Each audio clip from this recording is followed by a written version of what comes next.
Mirë mbrëma dhe mirë se keni ardhur në natën e dytë të festivalit të kombëtar të tërësisë Polip këtu në Prishtinë. Unë jam Jeton Neziraj. Qeri Mondozi. Nisim, okay. E me mua është Sasa Ilić, kolegu i për Beogradit. Welcome in the second night of the 9th edition of the International Literature Festival Polip. Tonight, sonte, programi është i ndonë dy pjesë. Pjesa e parë kemi një grup shkrimtarësh që do të lexojmë, kurse pjesa e dytë është homazh që ne kemi dedikuar regjisorit tashmë të ndihet Bekim Lumi.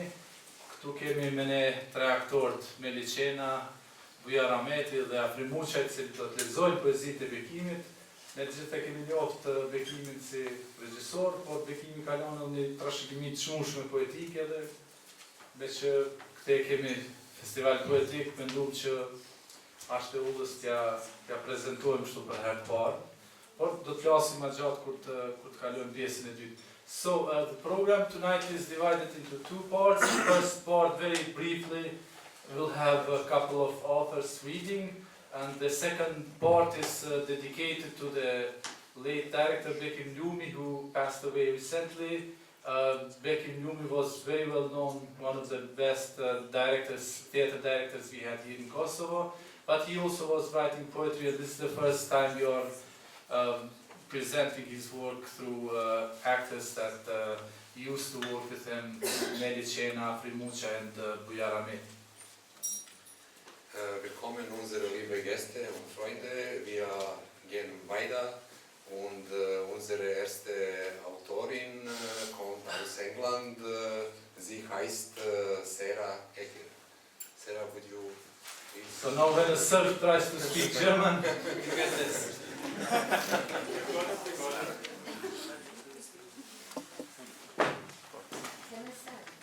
You can stand, sure. Okay, of course. So I'm just going to read 3 short poems. The poem I read last night was based on some writing of great actors. This poem is influenced by Shakespeare and my love for Antony and Cleopatra, the play, and when Cleopatra talks about envying the horse that Antony sits on when she's missing him. It's called The Weight of Antony. Stands he or sits he? She wonders which as she lies naked, gasping beneath Egyptian sheets, the king of cottons fit for a queen. Is he on his horse? A skin memory of soldiers' thighs, muscle-bound, rippling in khaki combats, commanding his steed with deep battle cries. Oh, happy horse! Her own hand slips over breast and belly, skin burnished gold and bathed in honey. She longs for him with stallion envy, fills the lovesick wind with cherries, calls for cyanide and venom. The second one is, with it being the literary festival, I was thinking of the things that other people's writing had inspired me. And this was after I read a short story written by my husband, who usually writes about politics, but wrote some fiction. And it was kind of disturbing, and I don't know, I imagine it's often the other way around, that he looks at me and thinks, who is she? How could she write that? Like, where did that come from? But it was my turn to look at him and think, who the hell is he? How did that come out of his mind? Do I know him at all? And so this is the poem I wrote in response to this. And this is not the end of you. First softer sounds thrown through synapses, then breaking waves soak the lyrical land, lilting to the quick of you, bitter and beautiful. You turn your back, but that languid language takes wayward ways around and snags at time and holds on to you, emerging or escaping. The wrecking tide leaves ghostly shapes, desolate somewhere, and so long love lost, a beach, a boat, a place, a man, a life unlived in. The whispered threat cuts silence through its cold, shell-shaped echoing, leaving a clue, a solid ink imprint. Who are you? What might you do? And the last one isn't based on anything literary, but I wrote on the aeroplane home from a stay in Kosovo with my husband and family, I think 2 years ago, because last year when we were here it was quite cold and it was really hot. It was a hot August. It's called Naked. A rented room, dark enough for shadows to stand against the warmth of orange light. Us two, up so early that night is like a hot breath on broken sleep. Dogs bark, were there crickets too? I move, take soft steps across our soon-to-be left room, and that's when I see you, naked in this half-light. On autopilot you bend to dress, careless of the effect, but I, your wife, who happily, messily, in real time, has made 100 wrestled, restless shapes to taste your sweat and wear your face.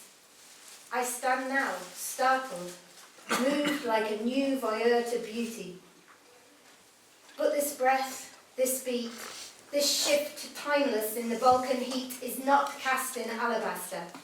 You stand straight, pull on your jeans, move a step closer to our flight. We kiss then, quickly, quietly, then soothe awake, sleek, muffled girls and leave. Thank you.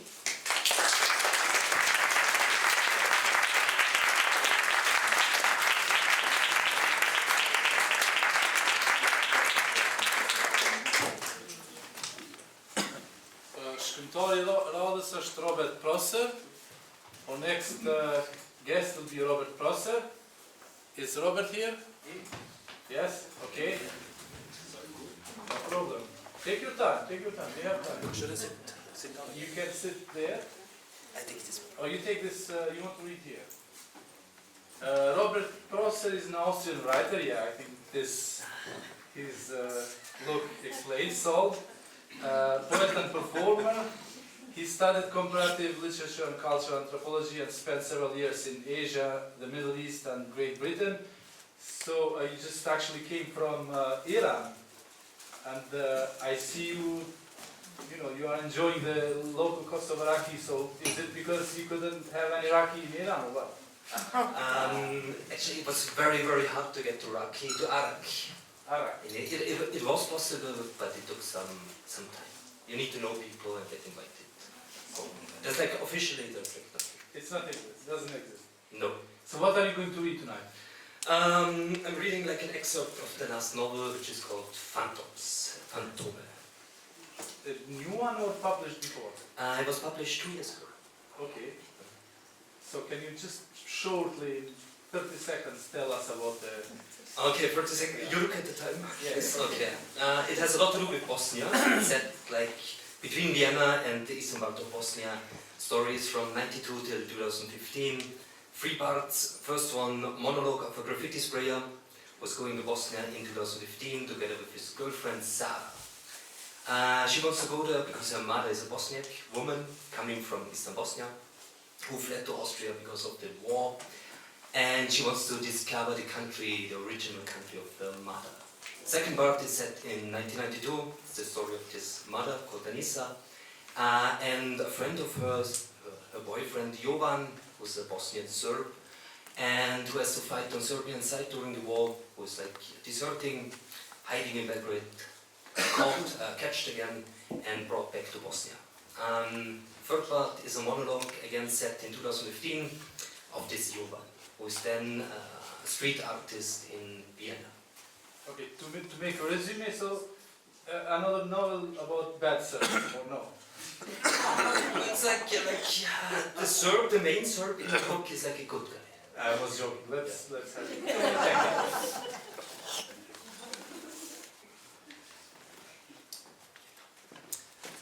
Schönen guten Abend, good evening. A few excerpts from the novel Phantoms, from the first part, the monologue of the graffiti sprayer. Very good, English translation. Checklist. Im Rucksack 8 Spraydosen. Je 500 Milliliter Orange, Grün, Rot, Blau, zweimal schwarz, zweimal krumm. Handschuhe eingepackt, das Bandana um den Hals, ein Griff und mein Gesicht ist vermummt. Bin die Leiter runter in den Versorgungsgang geklettert, fährt eine Etage tiefer, eine U-Bahn, vibrieren die Wände. Kühle Luft, es riecht nach Eisen und Moder, ein toter Winkel. Geradeaus die nächste Leiter hinab. Ein bisschen ist's wie in einem alten Arcade-Game, wie im Prince of Persia. Klettern und laufen, handeln und springen. Nur ist die Prinzessin, die ich retten soll, etliche Meter lang und Tonnen schwer und unbedingt will sie, dass ich ihr was Hübsches auf die Metallhaut male. Nicht ganz eine Stunde, dann ist Betriebsschluss und unten am Gleis wird eine Garnitur bereitstehen. Vielleicht ist gar keine andere Form von Widerstand drin. Occupy von wem? Vergiss die Maske, Guy Fawkes gehört Warner Brothers, aber eigentlich geht es um Merchandise. Vielleicht sind die Namen, die man auf Züge und Wände sprayt, einfach nur echter und ehrlicher als die bürgerlichen. Und es geht um Spaß, klar. Die Erlebnisse beim Malen laufen im Urzeitmodus, ständig auf der Jagd nach den Railjet- und S-Bahn-Mammuts, immer auf der Hut vom feindlichen Stamm der Uniformierten. Ich will laufen, zeichnen, malen, Spots suchen. Ich will die Dosen klappen hören. Ich ist eine Stilkonstante, die mein Trieb mir gibt. Und die Nacht ein Spiel, das meinen Regeln folgt. Ich beweg mich, erdenk und fühl in ihr. Alles Kitsch, was ich hier so von mir gebe, aber braucht man, um dran zu bleiben. Sprayen ist vor allem eine geistige Sache, eine Frage der Überwindung. Es heißt, man ist Vandale, aber dass nur Züge malt, wer Züge wirklich liebt, daran denkt niemand. Klarer Fall von Laktosenintoleranz. Einmal ging ich zu weit in einen Tunnel. Anfängerfehler, ein Zug brauste heran und ich warf mich in den Schotter. Der Räder des Zuges Zentimeter neben meinem Kopf, der Zug ein weißes Flackern und die Lichter der Abteile so zack, zack, zack, so, zack, zack, zack, so, zack, zack, zack, grell leuchtend. Muss ein IC gewesen sein. Ständig ein mulmiges Gefühl im Bauch. Aber dann ziehe ich doch den ersten Strich. Kann mich selbst noch so fertig machen, von wegen Gleisarbeiter kommen oder Securities mit Hunden. Kameras sowieso überall und überhaupt. Morgen um 8 Vorlesung, morgen die Prüfung. Warum um alles in der Welt hat Sarah noch nicht angerufen? Oder es liegt zu viel Schnee. Oder es gäbe eine Grillparty auf der Donauinsel. Oder das Dach zu hoch, der Tunnel zu finster. Ich glaube, dass Graffiti die offizielle Geschichtsschreibung unterläuft, aushüllt, Katakomben. Imaginäre Bunker, worin unsere alten Egos nonstop Freiheit feiern. Niemand weiß, dass ich oder du hinter diesem Schriftzug existieren, dass ich es bin, der dich erkennt, der dich lesen kann. Aber manche Graphs bleiben nicht mal eine Stunde. Jeder Zentimeter Wiens zum Beispiel wurde schon zigmal gereinigt, übermalt, überweißelt, niedergerissen. Rock 4, einer der alten. Bunker zu Hause, zig Schuhkartons voll mit Fotos. Von 1995 bis heute klappe der Wien mit einer Analogkamera ab und kann dir ganz genau sagen, wer wann, welches Gleis beherrscht hat, welchen Bezirk oder das gesamte Shitstem-System.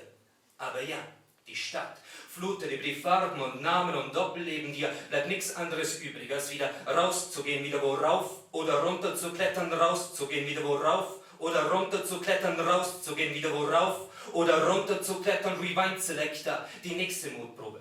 Warten, bis die Uhr abfährt und dann nach am Spiegel vorbei, mit dem der Fahrer den Bahnsteig kontrolliert, aufpassen auf, Stromschienen und Überwachungskameras, auch schon passiert, dass aus versteckten Lautsprechern dir ein Wachbeamter schreit, der dich gerade irgendwo am Bildschirm hat, bis deppert, oder schleicht ihn.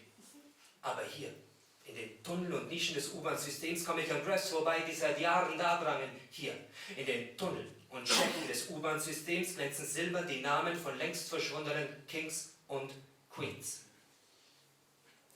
Ich war nur einmal bei einer Ausschreitung dabei. In Tuzla, ganz im Osten Bosniens. Sara City. Ich will da mal wieder hin, sagte sie, als wir über Pläne für die Semesterferien sprachen. Also fuhren wir von Wien Erdberg los. In einem der Busse, die jeden Tag um Punkt 18 Uhr von Wien, Erdberg, Sarajevo ansteuern, oder Bihać oder Banja Luka oder Mostar. In Tuzla, unserer ersten Station, kamen wir bei Vehit und Refika unter, der Cousine von Saras Mutter, und Sara, ganz erstaunt, wie Ismet sich verändert hatte. Der Sohn der beiden, etwas älter als wir, Ende 20 und ein Babyface, aber vom Kickboxen austrainiert, meine Fresse. Username Tiger, stellte er sich vor. Bei unserer Ankunft hatte ich so ein kribbliges Gefühl im Bauch. Wir stiegen frühmorgens aus dem Bus, Rucksack geschultert, die steifen Nacken massiert und spazierten über den Parkplatz auf Tiger zu, der uns abholte. Vom Fern Sirenen. Ich begriff, dass nicht ich nervös, sondern dass die Stadt selbst es war, von der diese Anspannung ausging. Tiger deutete auf ein hohes graues Gebäude. Dort drüben, sagte er, wird seit gestern gegen die Regierung demonstriert. Könnt ihr euch bei Gelegenheit mal anschauen. Tiger nahm uns zu Partys mit, am Dach eines Wohnblocks etwa. Und dort wurde uns an 3 Fingern abgezählt, was Tuzla so besonders macht. Erstens, jene Stadt, die sich im Krieg vor mehr als 20 Jahren selbst gegen die bosnisch-serbische Armee verteidigte. Zweitens, jene Stadt, der serbische, kroatische und muslimische Einwohner gemeinsam kämpften. Und drittens, jene Stadt, die seit Jahrzehnten Rap und Graph zelebriert. Während dieser Feier legte Sarah mir mal die Arme um die Schultern. Sie sog den Grasgeruch ein und sagte aus der harzigen Wolke hervor, du fühlst dich ja richtig wohl, nicht? Und sie hatte recht. Mir gefiel diese selbsttitulierte Hip-Hop-Hauptstadt des Balkans. Mir gefielen die während der Party auf Smartphones vorgespielten ruckelnden Videos, mit der gesamten Crew in Hinterhöfen gedreht, harte Sprache, fickriger Flow, als hätte Rap einen Sprung zurück nach Brooklyn Anfang der 90er gemacht, um neu zu beginnen. Und es dieses Mal, wenn nicht richtig, zumindest anders zu machen. Und mir gefielen die unzähligen Graphs am Kanal, auf den Mauern, auf den Dächern. Während dieser Party erzählte Tiger uns von einem Cousin aus Prijedor im Norden Bosniens. Der langhaarige Held der Stadtjugend, weil talentierter Gitarrist. Die Finger seiner rechten Hand tanzten über die Saiten. Egal, ob eine Schnulze zu Omas Geburtstag angebracht war, wenn man nachmittags am gedeckten Tisch saß oder Roma-Rhythmen für die späteren Stunden, wenn Oma längst schlief. Bei Besuchen horchte der damals kleine Tiger aufmerksam zu. Wenn sein Cousin von Überzeugung sprach, mit Musik einen sphärischen Raum zu erschaffen, der jeden Menschen beeinflusst, der in diesen sphärischen Raum eintritt und sich seinem Funk oder Blues ausliefert, denn Menschen wirken als Resonanzkörper. Ihre Knochen, Haut, Haare, die Wimpern, die Nägel, die Zähne, jede Zelle absorbiert Schwingungen und reagiert darauf, glaubte er. Bei Kriegsausbruch im Frühjahr 1992 führte man ihn ab. Ein Verhör nicht mehr. In ein paar Stunden bringen sie ihn zurück, behaupteten die Uniformierten. Er kam nicht an diesem Abend nach Hause und auch nicht an den folgenden Tagen. Und als sich die Flucht der Familie ins Ausland nicht mehr abwenden ließ, nahm seine Mutter die Gitarre mit, weil sie überzeugt war, dass ihr Sohn aufgrund einer Falschaussage im Gefängnis saß und bald, nachdem sich das Missverständnis seiner Haft aufgeklärt hätte, zu ihnen stoßen würde. Die Gitarre verstaubt jetzt sicher auf einem Dachboden in Schweden, sagte Tiger. Tigers Klick in Tuzla bestand aus Serben, Kroaten und Bosniaken, was uns wie eine Sehenswürdigkeit vorgeführt wurde, aber ich konnte mir nicht merken, wer wohin gehört. Zu viele Hände geschüttelt, zu viele Gesichter gesehen, Username Red, Username Fox und dauernd Smalltalk. Wie gefährlich dieses Stadtviertel mit Namen Stupine nicht sei und wie gastfreundlich Bosnien im Allgemeinen. Man studiere Germanistik und hoffe auf einen Platz an einer österreichischen Uni oder noch besser einer deutschen. Und ich hörte von den 3 Monaten Highlife wegen des Schengen-Abkommens bei einem Verwandten im Ausland, in Hamburg, Kopenhagen oder Linz. Und jetzt heißt es warten auf die nächste Party, auf das nächste Fußballspiel, auf die nächsten 3 Monate. Ein Bosnier, der seit Jahren in Graz als Automechaniker lebte, kreuzte mit Paletten Becks auf.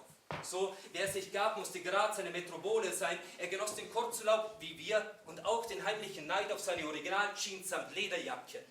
Fuck, sagte Tiger mit Blick auf ihn. Fuck, wozu weg, weg, wohin die Fresse im Spiegel ist immer die deine, egal wo du bist. Fuck, fuck, wozu weg, weg, wohin die Fresse im Spiegel ist immer die deine, egal wo du bist. Fuck, wozu weg, weg, wohin die Fresse im Spiegel ist immer die deine, egal wo du bist. Fuck, sagte Tiger und pfefferte die volle Flasche Becks übers Dach hinaus. Mädels hoben Gläser und schrien, we are crazy, we like to party. Und Jungs wurden am Ende der Speedlines mit ihren Nasen auf wie alarmierte Erdmännchen. Zu den Protesten von Tuzla nahm uns Tigers Vater Vehet mit. Der Platz vom Regierungsgebäude wurde belagert, es geht um Firmenbankrott und darum, dass es so nicht weiterlaufen kann, sagte Vehet. Niemand hat Arbeit, alles im Arsch. Die Fabriken können entweder einem Russen zum Geld waschen oder es stecken Slowenen dahinter, von denen Vehet rein gar nichts hielt, weil sein eigenes Konto bei einer slowenischen Bank damals bei Kriegsausbruch gesperrt worden war und seither sind die Ersparnisse einfach weg, verschollen. Vehet schrieb Parolen und erzählte uns im nächsten Atemzug, dass es nichts nützen wird. Vielleicht wird die Regierung gewechselt, ja, aber wegen der Korruption wird sich nie was ändern.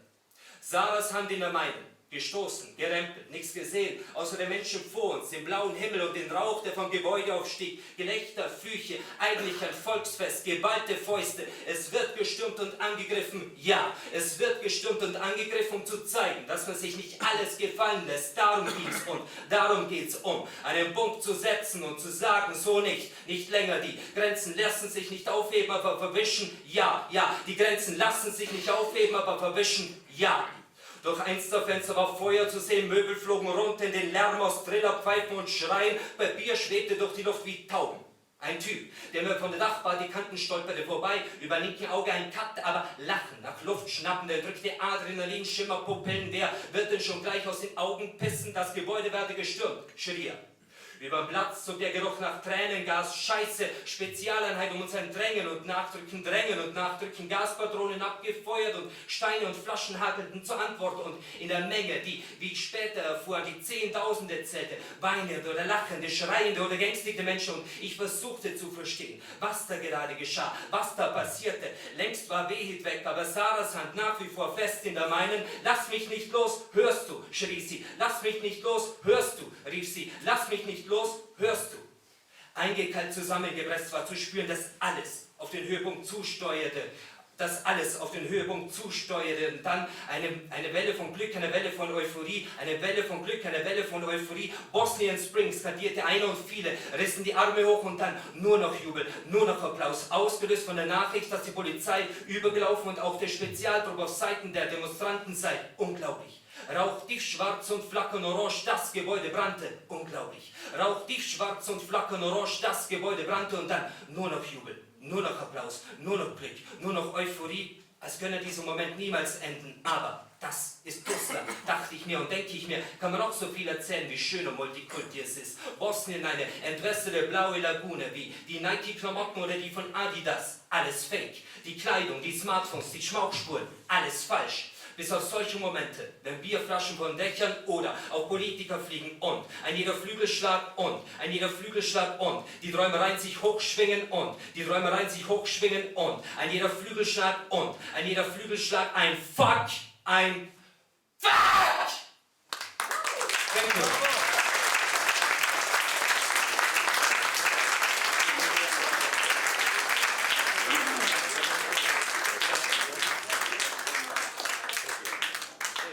Thank you very much for listening.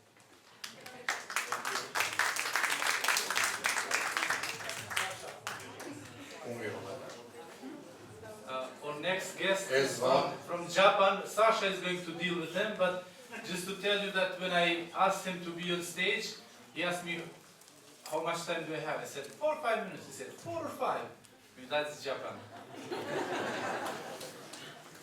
Okay.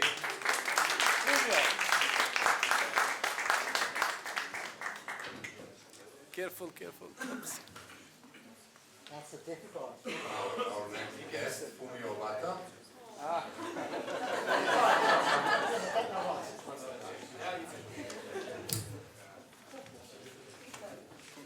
The great comic authors. One moment, please. I want to read some sentences from your fantastic biography because it is important for us. Yes. Fumio Obata is now an author whose work and inspiration came from cultural differences and social issues in his surroundings, and some important, his next project is a graphic novel reportage on tsunami and nuclear disaster between Serbia and Kosovo. Thank you. Will there be images? Is it going to be images? Please, Edita. Yes, yes. I don't know what's coming, so. Okay, let's see. Yeah, I mean, it's Yes. Fukushima, so. Well, it's actually the pages from my last graphic novel, which were, some of those images were up on the panels last night anyway, so probably some of you saw this. My last graphic novel, well, inspired by, of course, the cultural differences. I am originally from Tokyo, Japan, but I moved to UK, United Kingdom, in 1991. So that's a long time ago. And you probably know comic books in Japan is huge. And so my first encounter with visual art is from comic books, what we call manga, okay? And so my teenage years, before moving to UK, my teenage years was dedicated to train myself to become a professional in manga comics. But I went to the UK and I went to art schools in the UK, and it was a special place. I studied art and illustration, yes, and I moved on from manga comic books. And there are lots of things happened, and I went to Royal College of Art in London after 9/11, immediately after 9/11. And it was an interesting time, and I studied a lot about art, politics, society at Royal College of Art. It was a great place to be. And I gradually went back to comic books again. I mean, what we call graphic novels in the UK, yeah? And thing is, it's still new, graphic novels in the UK as a scene or as an art form. It's getting a little bit more attention by media, by the paper, mostly from central liberal newspapers like The Guardian and Observer. They promote graphic novels a lot, and so through these connections or years of sort of working with the comic book scene in the UK, I published my comic books, my first graphic novels in the UK, just so happens, in 2014. And it was semi-biographical, really. Actually, my main character is a Japanese woman working in London, and she loses her father by an accident, and she goes back to Japan and meets her past. And the first slide you saw is a picture from my illustration of No Theatre. I don't know how familiar you are with No Play. No Play is one of the oldest theatre tradition from Japan. And the male actors wear masks, and no woman is allowed to play. But in those stories of No Theatre, there are a lot of female characters in it as well. It's very contradiction in a way. It's a big contradiction in it. Anyway, the No Theatre, I don't go on about No Theatre because it gets too long. But I overlap the elements of No Theatre with my main character, who's been educated in Western way, like I have been, and goes back to Japan and sees the tradition and sees the beauty in the tradition, but in herself, there's collusion happening in her identity as a modern woman in Western terms, and also her roots in Japanese culture, which is very strong in me. And a lot of people who have Asian heritage, those Asian people live and work in Western culture, they all feel about this Asian heritage, which are very different from, let's say, Western, logical, Christian thinking. Okay, is there more any slides left? Is that it? Yes. Yeah, so this is a scene from a funeral of her father. And she overlaps herself with the no theater player. And she questions about how to express her sorrow and her emotion, encountering the death of her father. She finds herself difficult to express her emotion. And she sees herself like this no theater player who also performs emotion like sorrow in this very codified manner. And she sees herself like a big contradiction in herself. She doesn't know how to express herself. And no theater, there's a form to express sorrow, okay? And obviously, you don't see actor's face because it's covered with a mask. But that gesture shows that the actor is crying.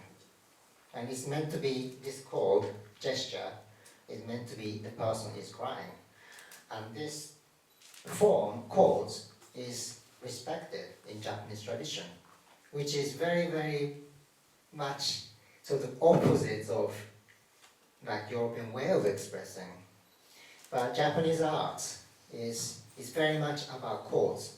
You respect the form, which is created by ancestors, okay? And we have this tradition of following this, which is beautiful, aesthetically beautiful, and I admire that. But for me, carrying this and also express something modern, which I studied from education in the UK or Western thinking, it collides. And my artwork, illustration, I try to create a fusion between illustration or Western art I studied and methods of Japanese manga comic books, which is very established now, like chords. And I try to merge them together. I'm not successful with it. I'm trying. No, honestly, not very good. And that'll be in there. Yeah, 5 minutes. And I see a guitar there. Whose guitar is this? It's actors will play after.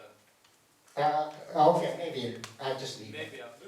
Yeah. No, you can touch it if you want. No, What do you want to do with that? no, but it's all right, just leave it. I'm too shy.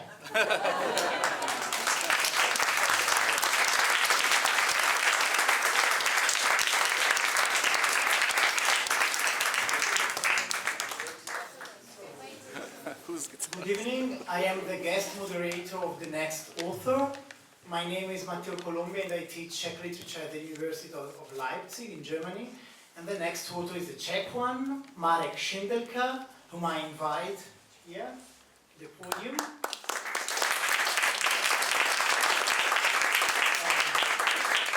Good evening. Alida told you yesterday that Polip has this year a special interest in Czech culture because Jeton, which has also a German edition, had this year a German edition about Czech culture. Parallelní Polis is the name of this edition, and we are going to present it tomorrow at the 4th panel of Polip. And we have the pleasure to have here a Czech author, Marek Šindelka, a young one, born in the 80s, still in Czechoslovakia, but for a short time. Marek wrote in his life and writes poetry, short stories, novels, and also a text for a graphic novel.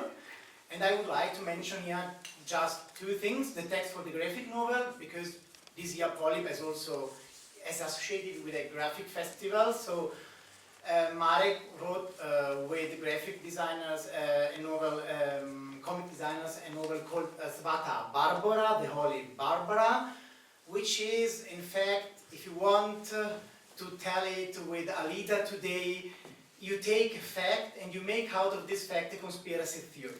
We cannot show the graphic novel tonight, but we hope we will try to do it tomorrow also with a PowerPoint. I can lend you for a second. You can have a look if you want. You will never see that. You will never see again. No, I believe you. First time. Yeah, don't believe. I believe you, Pristina. Do you want to have a look? Sure. So we hope that we can show some panels from the novel tomorrow, and tonight we are reading from a novel, Una va material fatigue. That's a novel about migrants, about refugees, and you have to know that refugees are a big political issue in Czech Republic. Czech Republic is part of the so-called Visegrad group with Poland, Slovakia and Hungary, and you know that these countries say that they don't want any refugees. And on the other hand, it's not really an issue in literature. There are no many authors writing about this in Czech Republic now, and so my question for you, Marek, is why did you choose to write about this issue? Because I feel that it's a position of literature in the society to defend the minorities, to people who were their voice was taken from them, from those minorities or people in the outskirts of society and or the margins of society. So when in 2015 this so-called refugee crisis started, I felt very strong for those people, and it was a little bit absurd in the Czech Republic because we, as Matteo said, we don't have any refugees. We've received like 12 of them, and literally, and our Ministry of Foreign Affairs said that we don't have capacities to receive more of them, which was like from Kafka's novels or something. And in spite of the fact that we don't have any of these people in need, it's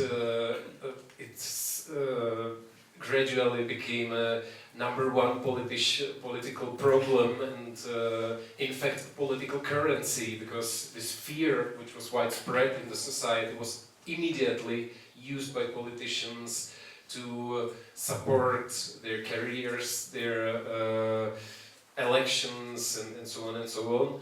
So I felt obliged to somehow confront this and to stand my ground and to speak up for those people who are invisible yet still political force in our society in an absurd way. So from those things this book originated. Okay, thank you very much. Thank you. The floor is yours.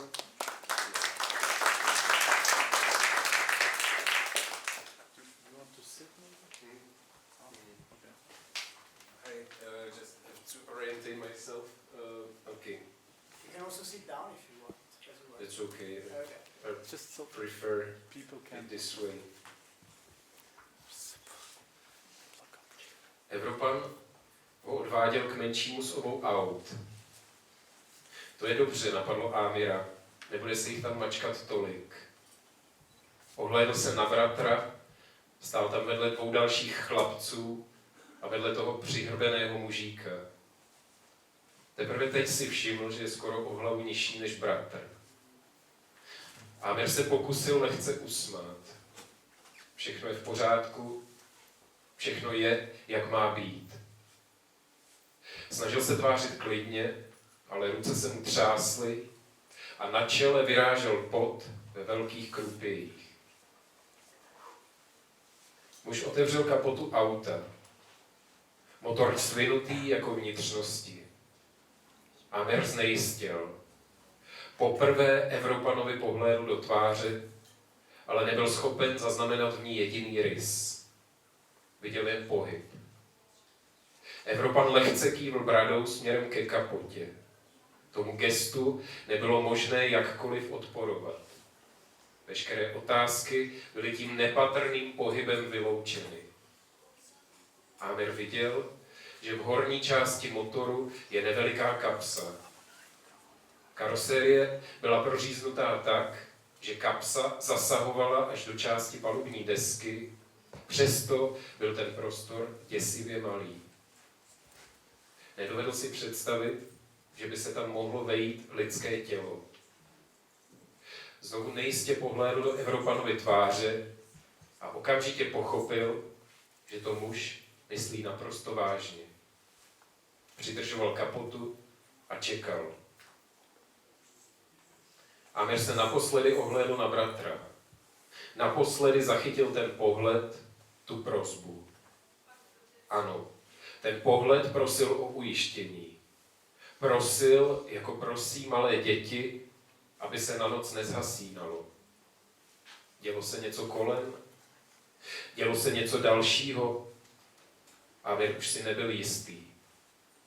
Vyhoupl se na bok karosérie a začal se soukat do motoru. Připadalo mu to šílené. V kapse byl prostor asi jako ve středně velkém cestovním kufru. Když byli malí, zavírali se do takového kufru s kamarádem.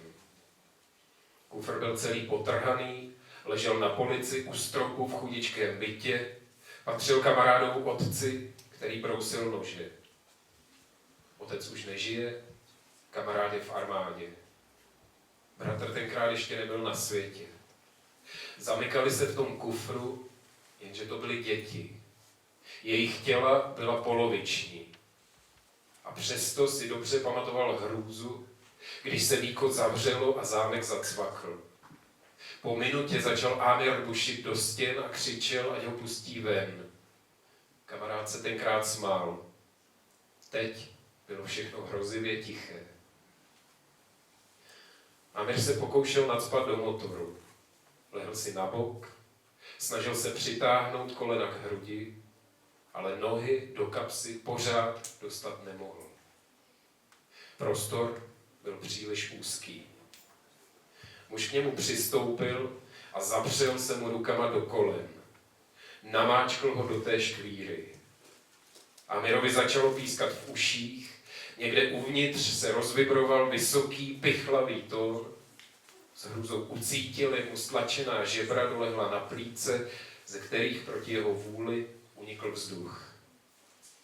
Muž mu do rukou, které měl skrčené někde pod bradou, vložil půllitrovou plastovou lahev s vodou.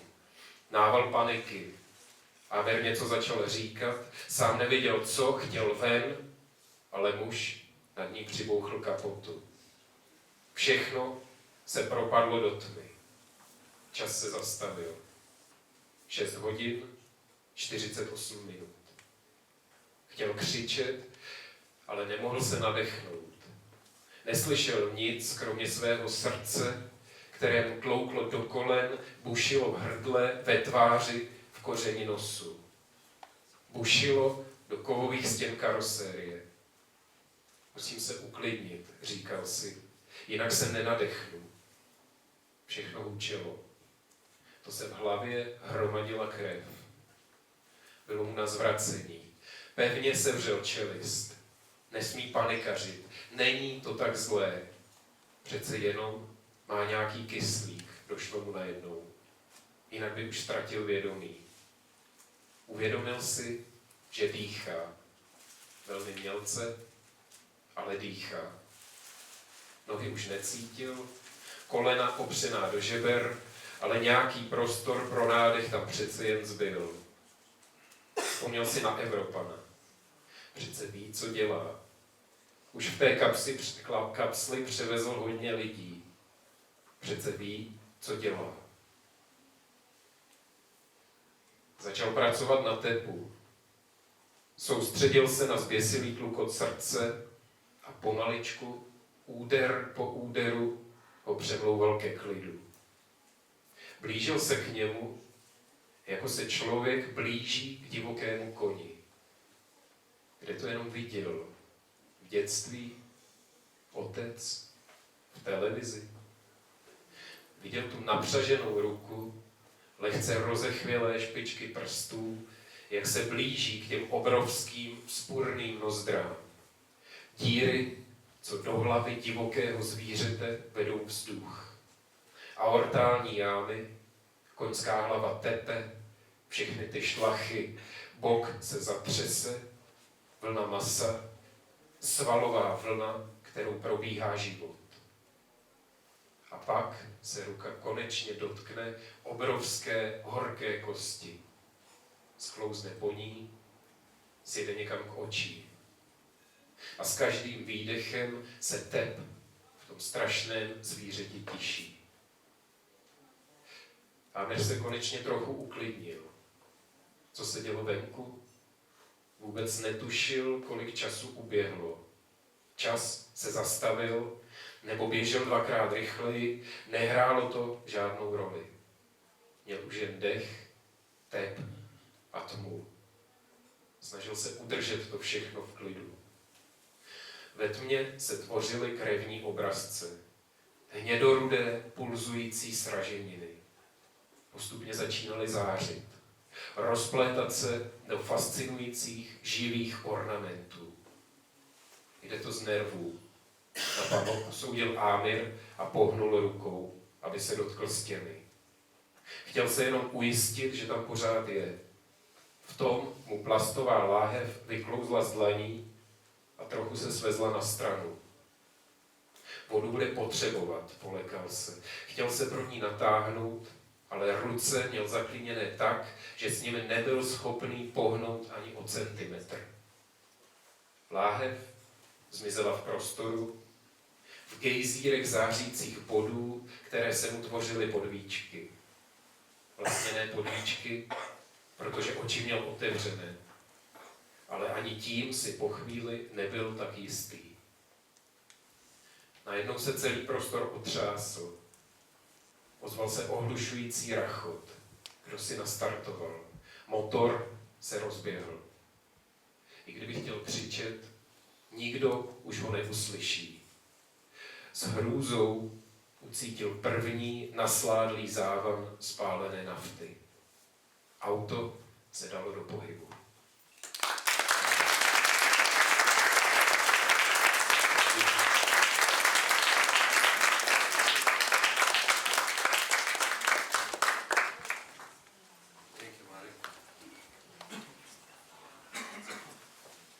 Our next author comes from former Yugoslavia. She's Ivana Maksić, a very brave author from Kragujevac. Please, Ivana. Welcome. Thank you. It's easier for me to speak like this. Good evening, everyone. Tonight I will read some of my new poems, several ones.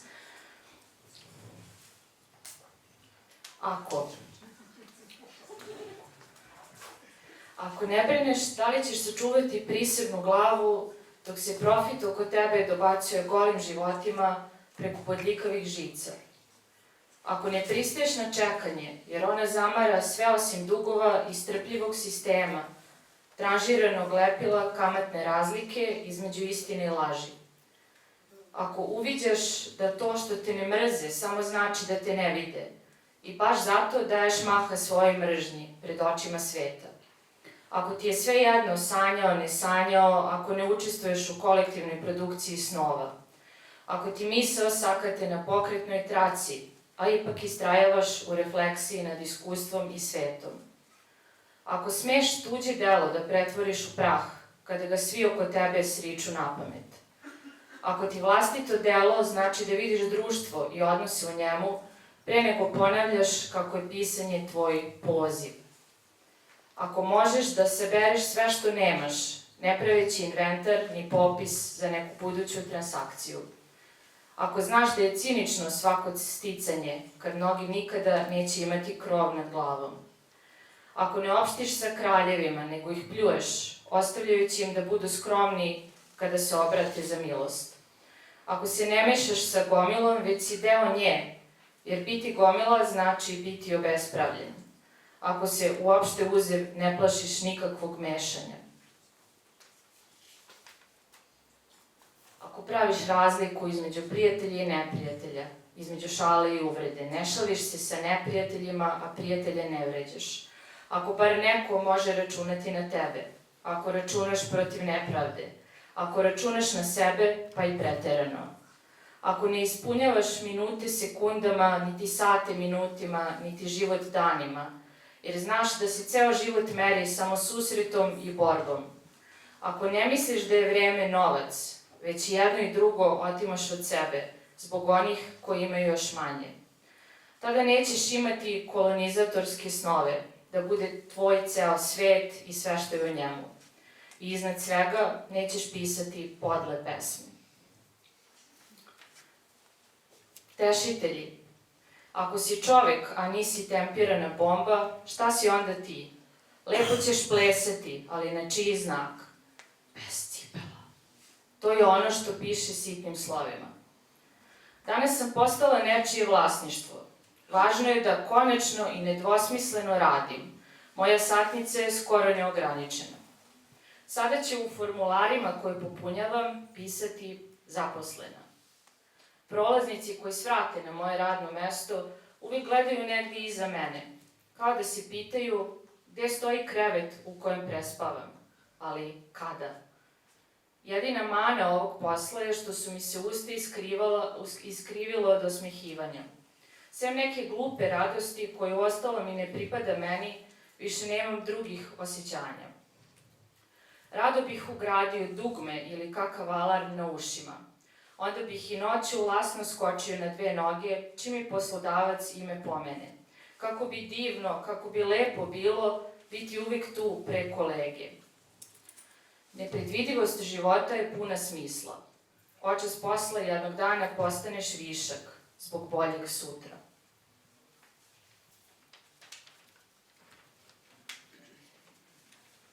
Ljudi ćute. Biću glava koja će se pretvoriti u lutku. Biću petrificirana košulja manjine. Oponašat ću pokrete paklene čaure u koju se kuvaju otpuštanja i zapošljavanja, jer je život iscureo dupke iz kralja, koji je poverovao da je kralj. Iz žilete ideje za koju su ginule žene, toliko njih, tolike puške novih vlasnika.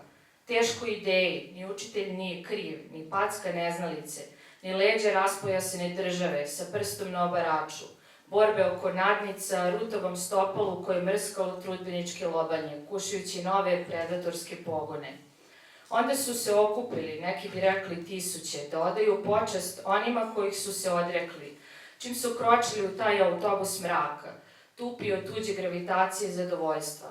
Dižući ruke po nekoj davnoj automatskoj naravi, prateći jeres reakcije, iako će taj reakcionarni rak uništiti njihove šake gelerima, iako će prodavati lažnu priču da se od bronzanih glava heroja noćima kuvala neustrašiva klin čorba očajnika.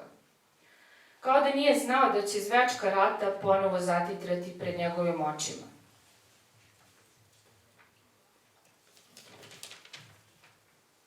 Da će mu zorno zadihati za vratom, da će morati u dužničkom ropstvu da se pretvara kako se opredeljuje, da sluša kako mu krcka zglob, jer je komunistička gamad, da gleda kako mu decu rešetaju, mrsko im prsa, ti kapitalistički psi, kerberi jednog poretka, koji da bi se zanjihao svojim hijena nožicama, mora toviti uvijek novi kotao, milionima starih ljudi, mora natapati pločnike i šume crvenim telima koje nisu mogle biti bela, čije ruke nisu mogle biti čiste, kao gazdine ispeglane novčanice, niti mekane kao lipovo lišće, niti dočekivati vratove u rukavicama. Možda su neki i mogli da se njišu u ritmu pokretne trake, dok prave skulpture insekata i priručnike raznih budućih i bivših idola, jutrom iz parkova ljude iznoseći u džakovima. Možda je ta neutralnost njemu uvijek manjkala, pa je vazda zebao, jer nije hteo da se ogrne makar jednom iznutricom koje su bile tako dostupne i tako jednake, vešto namenski ispravljeni komadi za ceo jedan narod. Da bi se lako mogao zeznuti, ne ogrnuvši se tom zastavom toplote, što se dan noć štedro razlivala po njegovim rođacima i komšijama, pred kojima je bio nekako odveć masakrirano nag, odveć rob. Bilo je moguće ostaviti ljude da pate na pesku, nasukani, neko se dosjetio da ono što je bilo javno sada pretvori u privatno i sveto vlasništvo. Jer su ljudi koji vredno rade da zarade, uspeli da kupe čitave 1000 kilometara peska, morskog žala, toliko talasa pa i suza. Bilo je moguće, preko noći se na to pristalo, pošto su se zubi naoštrili tociljima za neko, kako su rekli, konačno rešenje. Sve naše, svačije, ono što je bilo i moje i tvoje, može i mora da se proda, kupi na tako volšeban način, da bi se onda meni i tebi iznajmljivalo na minute, trajno i prirodno. To je bila jedna od onih prošlih budućnosti, trajno iscurele, koje se uvijek izvlačila tiho i usporeno iz rukavaca vremena, iz pelena u koje bi neko uskočio, tako reći dobrovoljno, rekavši nemam zamerki, nemam nikakvih problema, radi se mnogo, ali sam zadovoljna. Puka traka vremena sa preponama, nepremostiva, premda ju je neko već istrčao i pokupio sve sa odredišta, nužne za ove svakodnevne doskočice i vratolomije, morala se poput montažne trake još jednom overiti ta trasa neophodnosti kako bi se govorilo da se živi i radi u ime govora o životu i radu, u ime te i takve urote vremena, iz čijeg se smrtnog strastvenog stiska niko nije umeo čupati, niko se možda lančano uvezane žrtve i njihovi dželati. Svaki put kad su rasle kamate, pravio se višak ljudi. Tako se napredak peo uz strme, kostima tapacirane stepenice, unutar kojih je završavao taj višak ljudi. I čitave rate, kamate, profitne stope lomile su se na leđima viška, tako što su taj isti višak stvarale, preko tasa najemnosti, u koji su morali nekako da se uvežu, u ime novog napretka, u ime vrha ledenog brega, što maše iz još ne, ali tek što nije budućnosti, talasajući na telima potapanim od dna do površine, vodice svetskih mora, jer su tela već jednom tako natapala i krcala mitele europski led. Jer su tela isto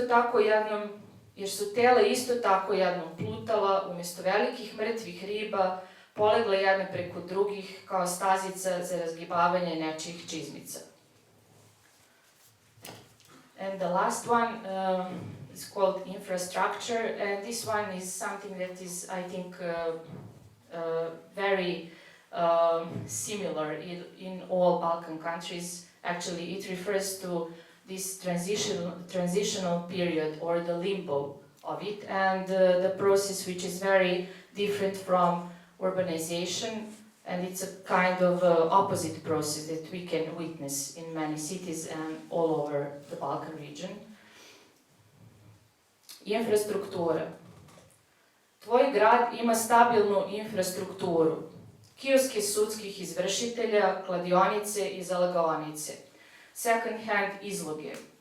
Umjesto bioskopa renoviraju se kasarne, u knjižarama smeju se generali, popovi i patrijarsi i slavske pogače. Straćare padaju same od sebe, od nekog nepodnošljivog straha i uigranog ćutanja. Niču ničiji stambeni blokovi, privatni poslovni prostori, trotoarom hodaju isključivo džipovi i Land Roveri, dečjim kolicima se sudaraju bledi, odsutni i prezaduženi roditelji. Ikone svetaca vise kod ginekologa, zubara, frizera i automehaničara. Fabrike rade non stop, na kostima neplaćenih radnika, tela se uvoze i izvoze po potrebi privatnih vlasnika, preduzetnika i veleposjednika. Thank you once again.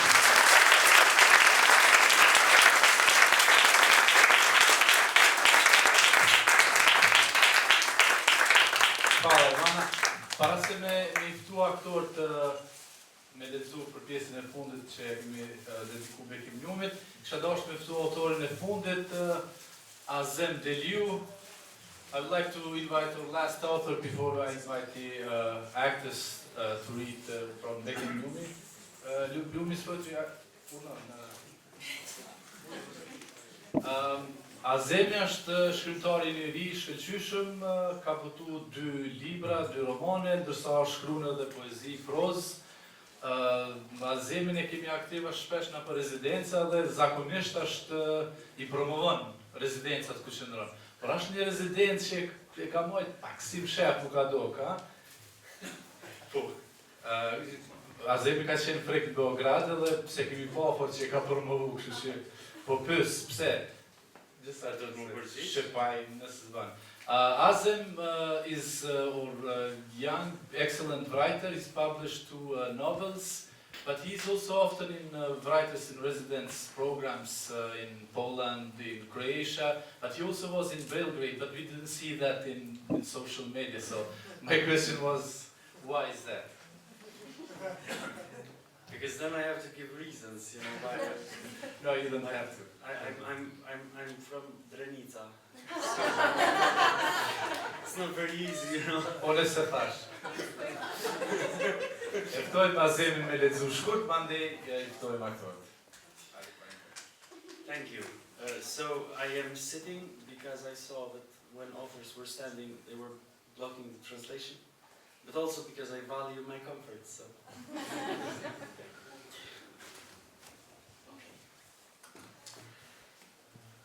Babai im nuk më ka pëlqyer kur. Në rinin time të hershme, siç e quaj unë pubertetin, të gjithë djemtë e klasës I kishin idol baballarët e tyre. Të gjithë deri te Noli, babai I cilit ishte në burg, donin të bëheshin si baballarët.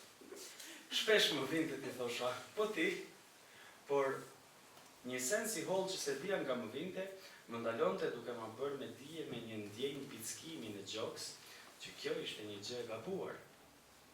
Kishte arsye, sigurisht, pse nuk më tërhiqte as pak babai im.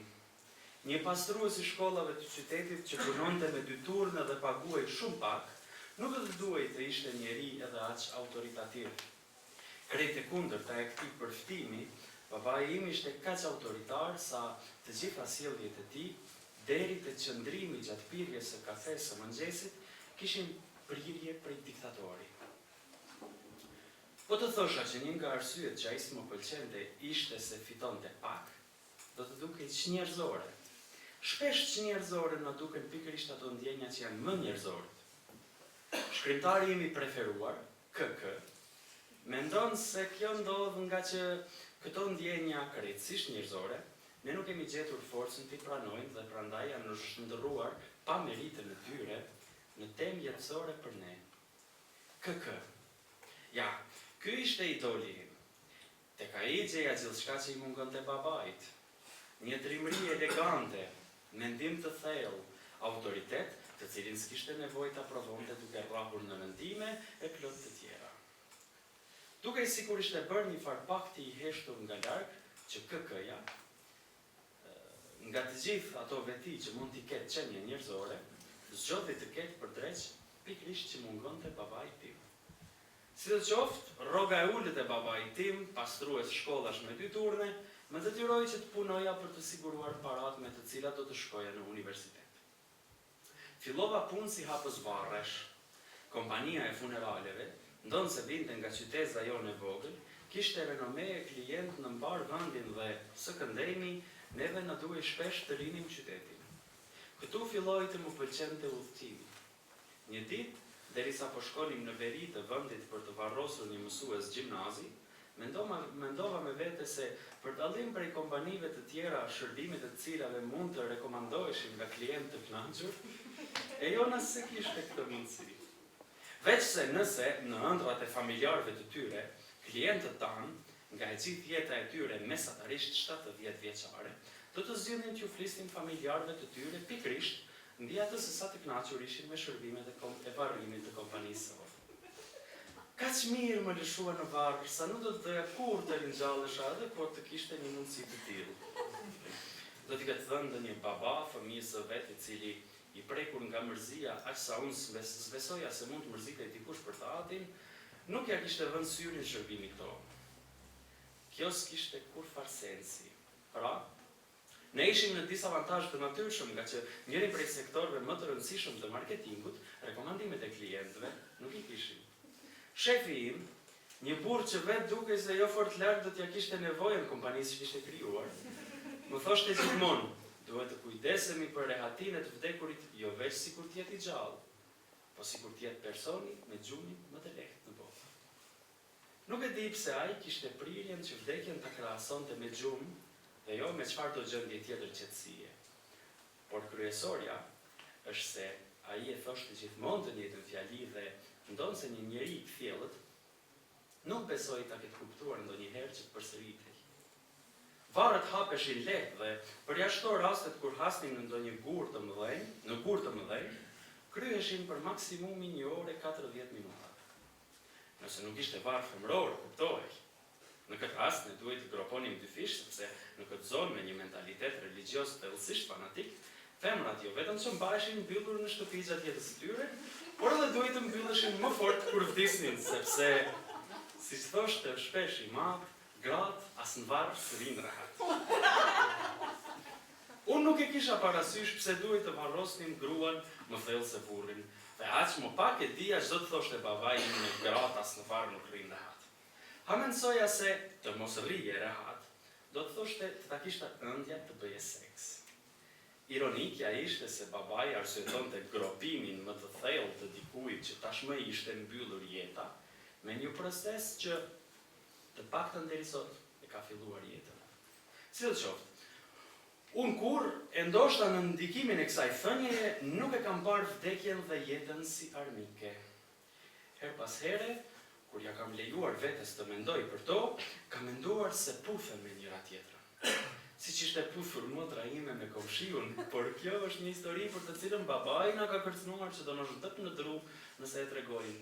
Kështu që zguxoj ta rrofej as në këta rreshta të cilët ai s'do t'i lexoj kurrë. Prandaj e kam quajtur babain tim njeri autoritar.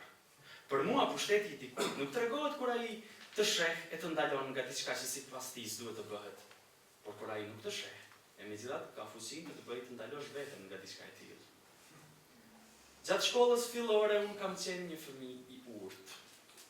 Nëna më lavdronte shpesh ndërkaq babai, për të më nxitur të bëja më shumë, siç më ishte arsyetuar më vonë, e kundërshtonte nënën. Pavarësisht kësaj, ajo që ndjej ta them është se kam qenë gjithmonë I urtë, I pastër dhe me të gjitha kriteret e shoqërisë për të quajtur djalë shembullor. Babai im refuzonte t'i njihte këto merita. Ndoshta e bënte nga frika se do të më bënte të devijoja, por motivi I tij është I pafuqishëm ta ndryshojë ndikimin që ky fakt pati te unë. Një rënje e pabesueshme e vetbesimit. Nëpër disa vite më radh, unë kam parë gjithçka që bëja të zhvlerësohej dhe jam ndjerë sikur nuk ekziston asnjë mënyrë e asnjë rezultat që do të mund ta kënaqte babain tim. Duke mos mundur ta kënaqja atë në klasën e 8 të fillores, vendosa ta kënaqja përfundimisht vetvete. Profesori I filozofisë në gjimnaz, ku do të shkoja pas 2 vitesh, më quante hedonist. Këtë fjalë se kuptoja as unë, as ndokush prej gjeneratës, por aq na bënte pasi profesori, një syzetrash me fytyrë të mirë, ishte një nga njerëzit më të përqeshur të qytetit. Do ta kuptoja shumë më vonë, mbase kur s'do të më duhej gjë ta kuptoja, se çdo më thënie kishte fjala hedonist, por unë e praktikoja edhe pa e ditur. Pra, I jepesha kënaqësisime me çdo kusht. Kjo u ndihmua nga njohja ime me Torin, një djalë që erdhi nga një shkollë tjetër dhe që fizikisht ishte përpara nesh në të gjitha fazat e zhvillimit. Prandaj, zhvillimet e adoleshencës në trupin e mashkullit I kam përjetuar 2 herë, përmes Torit, që na mblidhte të gjithë djemve të klasës brapa WC-ve për të na treguar kokrat, dhe pastaj kur më kishte ndodhur mua vet. Një të enjte, pas pushimit të gjatë, Tori ma bëri për herë të parë kërkesën për të mos hyrë në orën e biologjisë. Se çfarë ndodhi aty është e vështirë të rrëfehet. Sidoqoftë, tani që jam 58 vjeç dhe babai im fatmirësisht ka vdekur, vendosa ta shkruaj këtë libër pikërisht për rrëfimet e ndaluara dhe të tregoj pa asfare rezerve, ndoshta edhe për puthjen e motrës sime me komshiun, edhe për xhpëm me Torin. Njeriu ka nevojë të rrëfehet ndërgjegjës së vet. Babai im është Herman Kafka. Shkrova në palën e brendshme të letrës së cigarës të martën e parë të shkurtit, kur pasi kishim hapur 2 varre të vështira në të cilat unë kisha qenë vendimtar, shefi më liroi nga puna 1 orë më herët. Si shpërblim, më dha një pako me cigare nga ato të rëndat që shiteshin diku mes Polonisë e Çekisë me njëherë pas luftës së dytë botërore. Nuk e di nga i gjente ato cigare, por ai thoshte se ato, ndonse 5 herë më të rënda se cigaret normale, ishin në fakt të vetmet cigare që vlenin. Ne rrim, je i rritur tash. Më kishte thënë si për të nënkuptuar që ato cigaret tjera, ato të përditshme, ishin për fëmijë. Unë e thitha fort cigaren dhe gjoksi më dogji sikur shkrepsen ta kisha përdorur për të djegur qimet e sapodale të gjoksit e jo majen aromdushku të cigares.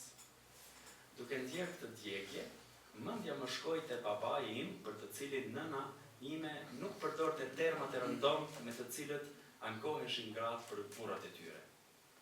Ajo nuk thoshte kurrë që ai ishte i vështirë, tekanjoz apo diktator. Ajo, sikur të ishte duke folur për ushqim, përdorte termin djegës. Prandaj, dhe s'kishte si të mos më kujtohej babai në çastin që djegësima e cigares më harlisi gjoksin. Ai ishte si Herman Kafka, babai i shkrimtarit e njohur Franz Kafka, i cili ishte idoli tim KK. Një baba abuziv, kishte shkruar një biografi shkrimtarit. Vërdallisja mendjen sa të lehtë duhet ta kishte pasur biografi të bënte një konstatim të tillë dhe sa të vështirë do ta kishte pasur Franci për ta bërë të njëjtën.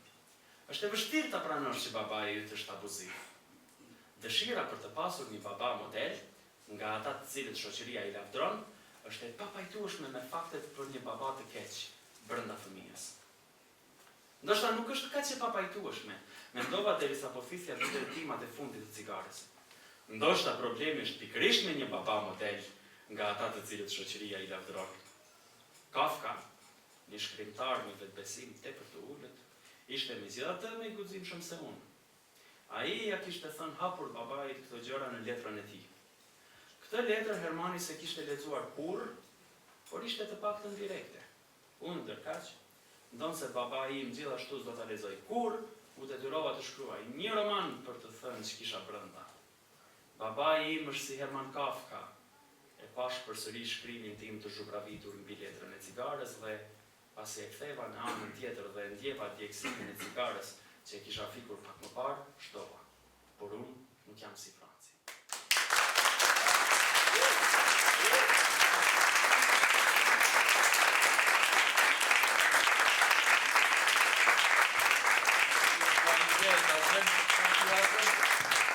Që dash me këtu aktor tash Qena, Afrim Muçaj, Bujar Ahmeti dhe muzicientin Brend Sudoqe.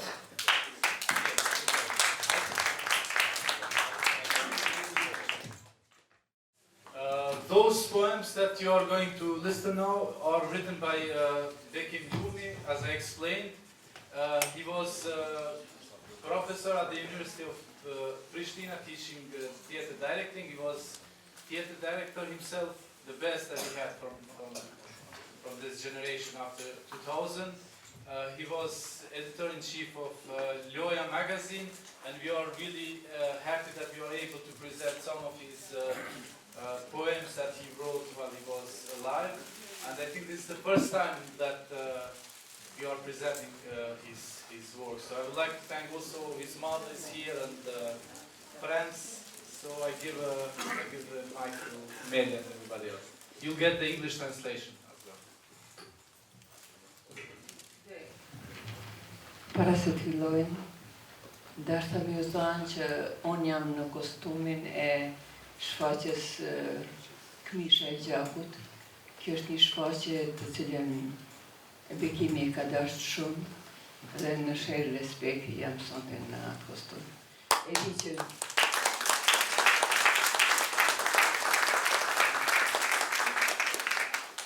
E di që shumica prej jush sigurisht nuk i keni pa atë shfaqje, s'pa po shikoj në kostumin.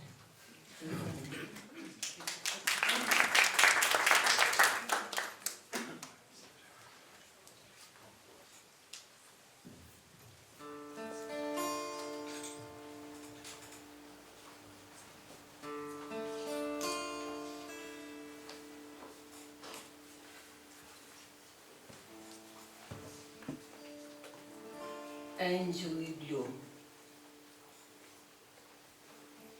Shi I mërzitshmi, I te I dukshmi, pa ngjyrshmi, I lakshti, I ujti, I pikshmi, I qulti shi. Bashk me pikzet e tij pasqyrta, befshëm, si me I fin bardhe ze alla qaplin, s'ka I udhe I angjull blu e pikon. I mvrejtur, I trembun, I drojtun, I ambël, I kputun, si një carok I braktisun, në shkallët e mermerta, I mbledhun kruspull, me sytë ullinjt, turbullu nga andrat e lbyrta, me kufjen vesh, thueti stairway to heaven music.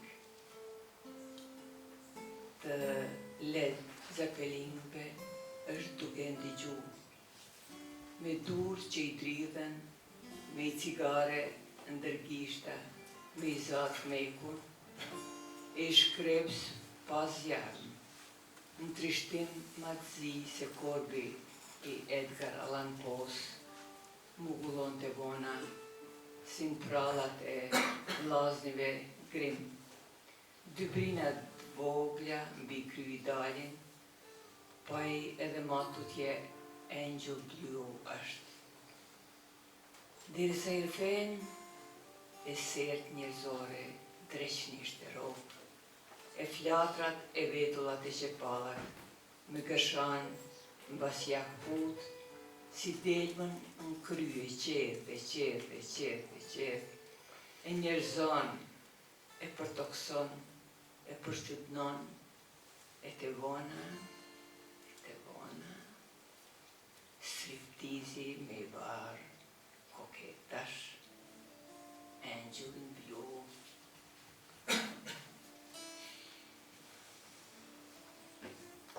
E syrgjynon, e unë kam ve krysha shpisun, me sy të hakrun ka qjela vazhdoj me këshyr, ku pa pra, I mërzitshmi, te I dukshmi, pa ngjyrshmi, lakshti, I ujti, I pikshmi, I qulti shi pikon.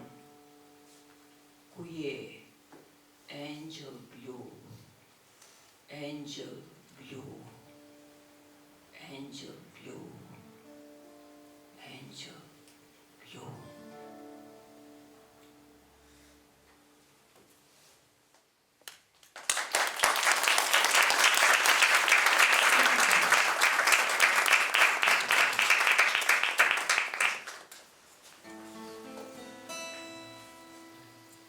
Deliu. Mram, popullimi pa janër çuditshme. Ju ban sikur ujku bashkë me kimën e harroj edhe zakonin. Mas I lypi ndjesë të shkuemen e të harruemen, I shpalli martes e dele në rrute. 7 ditë, 7 net, u qartë banat, surlet u shkyen 7 ditë, 7 net. Të vona në lëkurën e dashit që pat hangar vjet, ushtrim e pan seks. Deliu. 3 pika gjakut vigjërisë rrute skuqen mbi postëqime u giqit, thonë se gjaku I prish andrat. E atëherë, popullit tim I dul gjumi.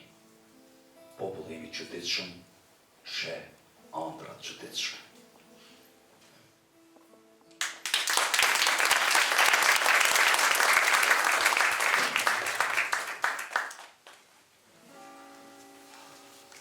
Si zakonisht, natën e fundit tragjedisë, masi ka palu në ark, kostume palaqush, gastërsh, mbretërish, kalërsish, nga arka Pandorës nxjerr kostumin e qefin dhe me të mështillit.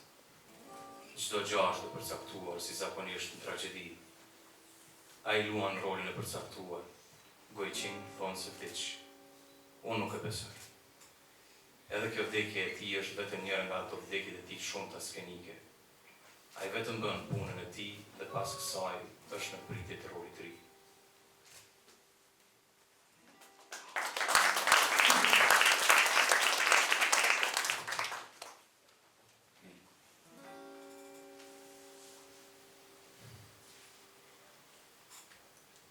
Syt e Ledi Evropës. Sa herë në teatrot e perëndimit të pritet Dunkani, grimin e syve të Evropës e përshklin Joti. Ledi Macbeth laj duart. Ledi Evropa laj syt. Të mirat hala nuk e din se në Ballkan është një teatr me emrin Kosovë, ku buzë e syt i grimcojnë me plumb e kërbaq. Ledi Macbeth, laj duart. Ledi Evropë, laj shpirtin, katet, ndërgjegjen. Njolla grimi në duart e Ledi Macbethit. Njolla gjaku në sytë e Ledi Evropës.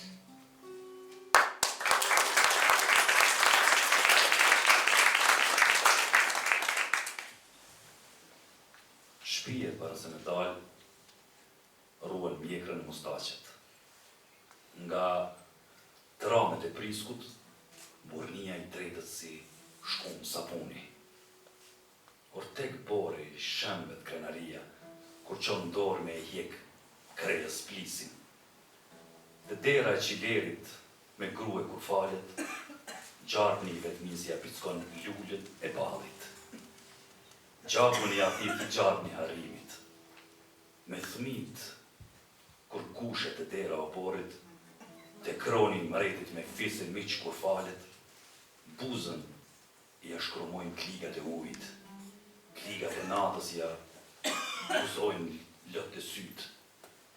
Perëndimin e diellit në katun kur e këqyr pej smrami, goja i mirët e i trashët gua. Lutjen e mram në shpirt kur ja drejton hyjit. Te vona, pak para se me rateri, te vorët e të parve peng, lën rasht e asht. Lkur e shpirt i zhveshën pazarën e gjotë largut, për kostum qefin i ashet një tërziu. E hukubet insan, sal hije e malkim, botën e merën sy.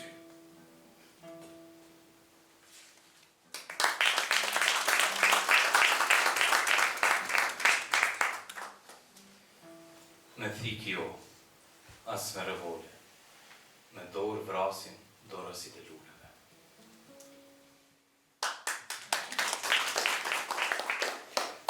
Kur shiu shfaq dashni, qadat e urrejtis i hapin njerëzit, me barin, me lullet, me dheun, që në atër dashni shiu.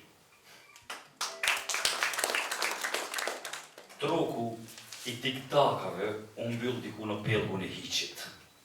Plotërim mbi gratë e thymet një zogu. Koha trishtu e shumë u varë mbi akrepa. Don Kishotët mund t'i shfarosin të gjitha orët dhe mullin të erës, koha galopon edhe pa akrepa.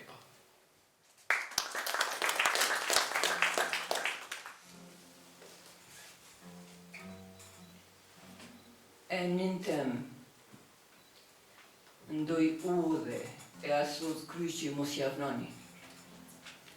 Sepse aty nga prishja e semaforave, ndërkrymja e ndoj shoferit hasdisun, ndoj caroku, grushtat zan apo qeft pleqsh, fryma mund t'i prihet.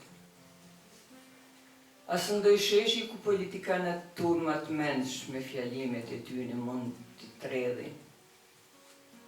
Asë ndoj teatri ku prej qaravitjesh publiku në gojë të shkyme, njeriut që qesh të Viktor Igosi për ngjanë.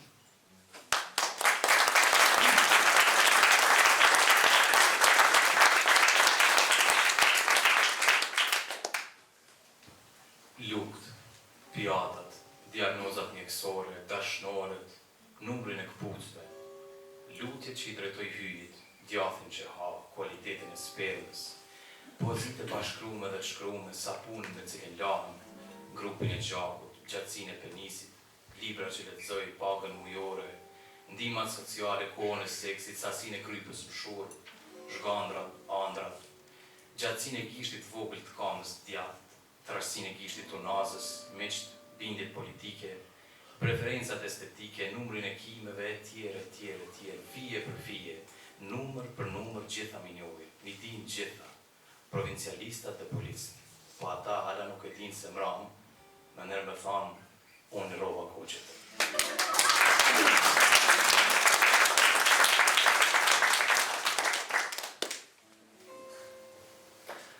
Me dasht kur nuk duhet.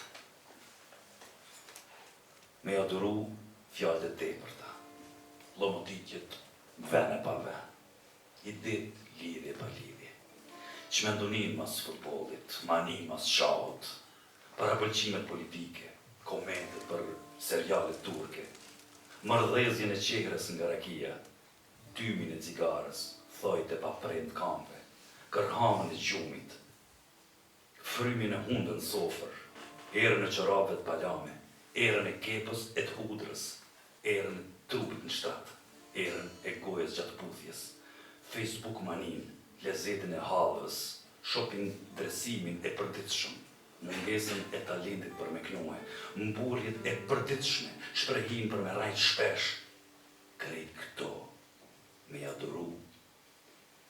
Kjo të me thanë, me e dasht I kanë fart, kur me e dasht nuk duhet.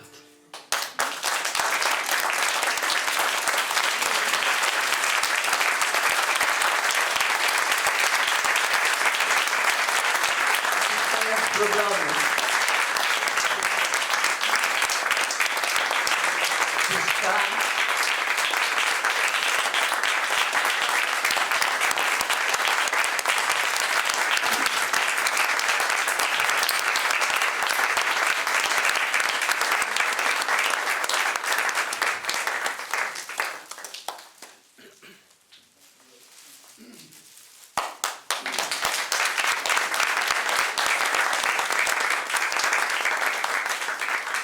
Diçka jashtë programit. E di që mas këtyne vargjeve Bekimi thot, a, e keni knaqë.